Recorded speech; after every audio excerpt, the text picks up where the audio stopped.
جو مسلمانوں کے گھر پیدا ہوا، اسلامی ماحول میں رہتا، اس سے کوئی چیز پوشیدہ نہیں ہے. اسے پوچھ لو، وہ بتائے گا بکری حلال ہے، وہ بتائے گا مرغی حلال ہے، وہ بتائے گا فلاں چیز حلال ہے، اور یہ بھی کہے گا یہ چیز حرام ہے، یہ حرام ہے، یہ حرام ہے. یہ بچے کو بھی پتا ہے.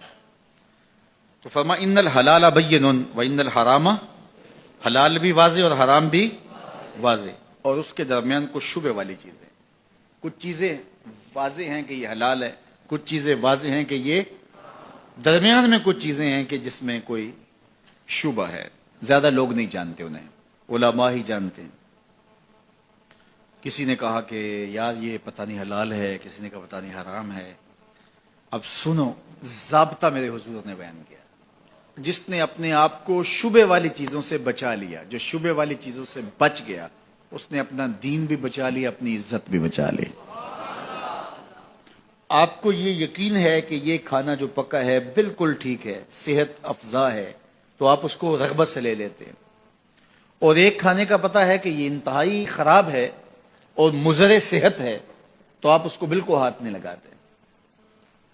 اور ایک کے بارے میں آپ کو شک ہے، پتہ نہیں صحیح ہے کہ پتہ نہیں خراب ہے، تو کبھی بھی اپنی صحت کا خیال رکھنے والا اس مشکوک کھانے کو نہیں کھائے گا. اس لیے دین کے معاملے میں بھی ایسے کرو کہ جس کے بارے میں تمہیں شک ہو اس کو چھوڑ دو، اور اس کو اختیار کرو جس کے بارے میں شک نہ ہو. اور پھر ارشاد فرمایا جو شبے والی چیزوں میں پڑ گیا وہ حرام میں پڑ گیا. جس طرح کوئی شخص کسی چراگاہ کے گرد اپنے جانور چراتا ہے، سرسبز چراگاہ ہے، اور وہ اس کے آس پاس اپنے جانور رکھتا ہے، تو کبھی تو کوئی بکری، کبھی تو کوئی بھیڑ، کبھی تو کوئی جانور اچانک جا کے دوسرے کی چراگاہ کے اندر منہ مار لے گی. تو پھر ضرورت ہی کیا ہے اس کے قریب جانے کی؟ تو کہا جو حرام کے قریب جائے گا ایک دن حرام میں مبتلا ہو جائے گا. ہر بادشاہ کی کوئی چراگاہ ہوتی ہے، اس نے ایک مخصوص چراگاہ رکھی ہوتی ہے، اس میں اس کے جانور چرتے ہیں، اور کسی کا جانور اس میں وہ آنے نہیں دیتا. بادشاہ کی غیرت ہوتی ہے، اس نے باڑ لگائی ہوتی ہے. لیکن اگر کچھ چراگاہ کو عبور کر لے تو وہ بادشاہ جو ہے وہ غیرت کی وجہ سے اس جانور کو پھر چھوڑتا نہیں ہے کہ یہ میری چراگاہ میں آیا کیوں. تو فرمایا اللہ کی چراگاہ خاص اس کی حرام کردہ چیزیں، وہ گوارا نہیں کرتا کہ کوئی حرام میں مبتلا ہو. یہ ساری کہانی بیان کی حضور نے.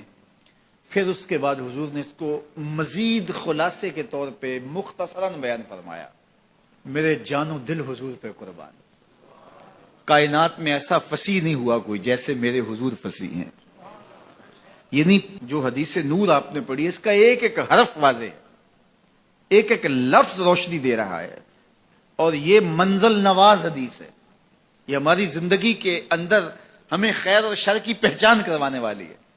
لیکن اس کے بعد پھر میرے حضور نے اس کو دوسرے پیرائے میں بیان کیا، اور کتنا خوبصورت انداز ہے. سن لو، انسان کے جسم کے اندر گوشت کا ایک ٹکڑا ہے، جب وہ صحیح ہو جائے تو پورا جسم صحیح ہو جاتا ہے، اور جب وہ خراب ہو جائے تو پورا جسم خراب ہو جاتا ہے. الا وہی القلب، گوشت کے اس ٹکڑے کا نام دل ہے.